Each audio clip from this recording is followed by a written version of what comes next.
माननीय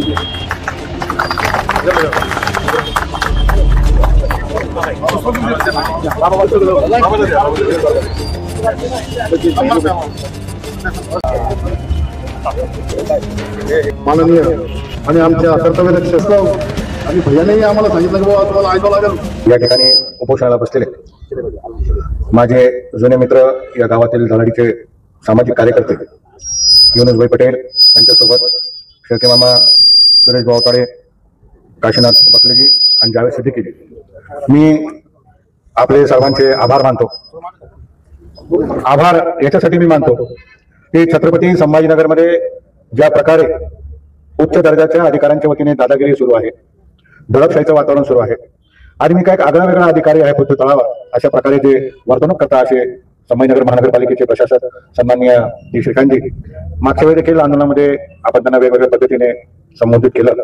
खरं तर माझ्यासारख्याला अशी अपेक्षा होती की राज्याचे मुख्यमंत्री आदरणीय देवेंद्रजी फडणवीस साहेब यांनी सूचना दिल्यानंतर, निर्देश दिल्यानंतर महानगरपालिकेच्या वतीने एखादी यादी प्रसिद्ध होईल आणि ती यादी प्रसिद्ध झाल्यानंतर त्या यादीप्रमाणे कोणाकोणाचे घरे तोडले गेले, कोणाकोणाचे घर तोडल्या जाणार आहेत, काय काय मालमत्ता बाधित होणार आहे आणि याचं बाजार भाव काय, याचं मूल्यांकन काय, या प्रकारे यादी प्रसिद्ध होईल आणि लोकांमध्ये दिलासादायक वातावरण तयार होईल। परंतु दुर्दैवाने तसं घडलेलं नाही। आता माझ्या भावाने सांगितलं की एक व्यक्ती, या ठिकाणी एक नागरिक, त्यांची प्रकृती खालवलेली आहे आणि ते कोमापर्यंत या ठिकाणी पोहोचले। अनेक लोकांनी आपले प्राण यामध्ये गमावले। मला हे कळायलाच मार्ग नाही की महानगरपालिका आयुक्त यांचा अट्टहास कशासाठी, ही जिद्द ते कशासाठी करतात। अशी जिद्द जर त्यांनी शहराच्या नागरिकांना पाणी देण्यासाठी जर केली तर फार योग्य ठरेल। आजच एक टीव्ही मध्ये मी बातमी बघितली, छत्रपती शिवाजी महाराजांचं संग्रहालय जे सुभेदारी गेस्ट हाऊसच्या बाजूला आहे, तिथे पारंपरिक महाराजांच्या काळाचे इक्विपमेंट, तलवारी, भाले, सगळं साहित्य तोफा त्या ठिकाणी ठेवलेलं आहे। ते गंजलंय, ते कालबाह्य होईल, काही दिवसात ते स्क्रॅप मध्ये द्यावं लागेल, अशा प्रकारची दयनीय अवस्था त्या ठिकाणी त्या वास्तूची झाली। त्याच्याकडे त्यांनी लक्ष द्यावं। शहरामध्ये ऑर्थोपेडिक हॉस्पिटलमध्ये होत असलेली गर्दी त्यांनी बघावी की लोकांमध्ये किती खड्ड्यांमधून शहराचे नागरिक त्या ठिकाणी जातात।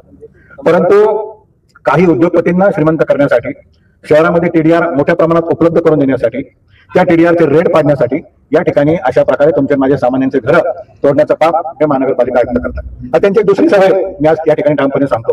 पैठणगेटला जी घटना घडली, एका भावाचा प्राण गेला, त्या संघर्षातून त्या लोकांनी स्वतःहून लेखी दिला आणि त्या ठिकाणी अतिक्रमणाची कारवाई झाली। त्या अतिक्रमण कारवाईला कोणी विरोध केला नाही। ज्यांच्याकडे कागदपत्र होते ते कागदपत्र घेऊन कोर्टात गेले आणि माझ्याकडे कोर्टाची कॉपी 4 दिवसाचा स्टे देखील त्यांना मिळाला। यापूर्वीच्या अनेक प्रकरणामध्ये महानगरपालिका आयुक्तांच्या वतीने न्यायालयामध्ये ॲफिडेव्हिट देण्यात आले की आम्हाला वेळ पाहिजे, अजून आम्ही अभ्यास केलेला नाही, आमच्याकडे कागदपत्र नाही, म्हणजे न्यायालयामध्ये वेळ मागून घ्यायचा। आणि न्यायालयामध्ये सांगत असताना त्या ठिकाणी मी सर्वप्रथम सांगतो की हे अतिक्रमण नाही, ही कारवाई मास्टर प्लॅनची आहे, रोड वायडिंगची। म्हणजे माझ्या घरासमोरचा रस्ता, याची रुंदी वाढली, याच्यात माझी चूक नाही। तुम्ही माझ्याकडनं टॅक्स घेतलाय, तुम्ही माझ्याकडनं वीज बिल घेतलंय, तुम्ही माझ्याकडनं पाण्याचं कनेक्शन घेतलंय, तुम्ही माझ्याकडनं गुंठेवारी केली आणि एखाद्या घर 2 वर्षापासून त्या ठिकाणी असेल तर ते अधिकृत मानलं जावं असं शासनाचं धोरण आहे।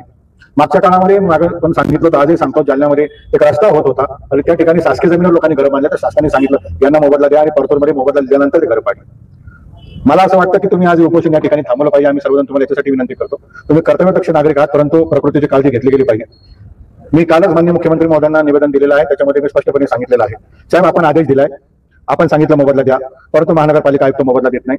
आणि मला महानगरपालिका आयुक्तांनी विचारायचं आहे, तुम्हाला लँड ॲक्विजिशनचा कायदा कळतो का? माझ्या माहितीप्रमाणे लँड ॲक्विजिशनच्या कायद्यामध्ये तुम्हाला एखादी जर जागा घ्यायची असेल तर त्या जागेच्या बाजारभावाप्रमाणे शहरामध्ये तुम्हाला दुप्पट रक्कम त्यांना दिली गेली पाहिजे। मग ती रक्कम नगद स्वरूपाची असेल किंवा ती आरसीसी स्वरूपाची असेल। टीडीआर हा घ्यायचा, एफएसआय हा घ्यायचा का नाही घ्यायचा, तो नागरिकांचा अधिकार आहे। मी परत एकदा सांगतो, आम्ही विकासाच्या विरोधात नाही। मी काही वर्तमानपत्रातील प्रमुख काही पत्रकारांना देखील तुमच्या माध्यमातून आवाहन करतो की एखाद्या अधिकाऱ्याची किती बाजू मांडायची ती आपण बाजू मांडा, परंतु त्या अधिकाऱ्याची बाजू मांडत असताना जे नागरिक रुग्णालयामध्ये दाखल होत आहे, जे नागरिक प्राण गमावत आहे, जे नागरिक उघड्यावर आले, यांची पण आपण बाजू मांडा। महानगरपालिका आयुक्तांना मी हर्सुल गावाच्या वतीने विनंती करतो, आपण राजीनामा द्यावा। हर्सुल गावातून आपण महानगरपालिका निवडणूक लढवावी। आपण नगरसेवक म्हणून आजीवन छत्रपती संभाजीनगरमध्ये महानगरपालिकेत राहावं, कारण तुम्हाला 4 वर्षापेक्षा अधिक काल झाला, तुमच्या शहरातला काही जीव निघत नाही। आणि होय, मीच सांगितलं होतं काल देखील माननीय मुख्यमंत्री महोदयांना मी बोललो, साहेब यांची बदली करू नका जोपर्यंत आम्हाला मोबदला मिळेल नाही। जोपर्यंत मला मोबदला मिळणार नाही, माझ्या नागरिकांच्या चेहऱ्यावर हसू येणार नाही, तोपर्यंत यांची बदली मी होऊन देणार नाही। तुम्ही जरी बदली केली तर मी न्यायालयात जाऊन यांच्या बदलीला स्थगिती आणेल, त्यामुळे मी त्यांच्या बदलीची मागणी करत नाही। आणि मला एक आठवण करून द्यायची की त्या दिवशी आम्ही त्यांच्या घराच्या बाहेर निदर्शन ठेवलं, त्यांना राग आला, मेरे घर पे क्यों आए? अरे भाई, आप मेरे घर पे आ रहे हो, मेरे लोगों के घर पे आ रहे, आपके घर पे मैं नहीं आऊंगा क्या? येत्या 4 दिवसाच्या आत फक्त मी विनंती करतो, 4 दिवसाच्या आत जर तुम्ही यामध्ये कारवाई केली नाही, मोबदला देण्याची स्पष्टता दिली नाही, तर छत्रपती संभाजीनगरमध्ये कोपऱ्या कोपऱ्यात आम्ही आंदोलन सुरू करू, प्रत्येक ठिकाणी आम्ही उपोषण सुरू करू। आणि मी नागरिकांना आवाहन करतो, आपल्या सर्वांच्या माध्यमातून नागरिकांना आवाहन करतो जे पक्ष तुमच्या दारामध्ये आता येत आहे की आम्हाला उभं राहायचंय, जे उमेदवार तुमच्या दारामध्ये येत आहे महानगरपालिकेत उभं राहायचं, त्यांना बिलकुल दारात उभं करू नका. त्यांना सांगा जा महानगरपालिकेमध्ये आयुक्ताला भेट आणि माझा मोबदला, माझ्या संभाजीनगरच्या रहिवाशांचा मोबदला हा कधी मिळणार याची स्पष्टता दे, तरच मी तुला निवडणुकीमध्ये सहकार्य करेल. आजचा मी, माझे मित्र, माझे नातेवाईक, माझे ओळखीचे लोक तुम्हाला मतदान करणार नाही अशा पद्धतीने तुम्ही त्या ठिकाणी सांगा. मी परत एकदा स्पष्टपणे सांगतो, मला अजूनही कळलेलं नाही.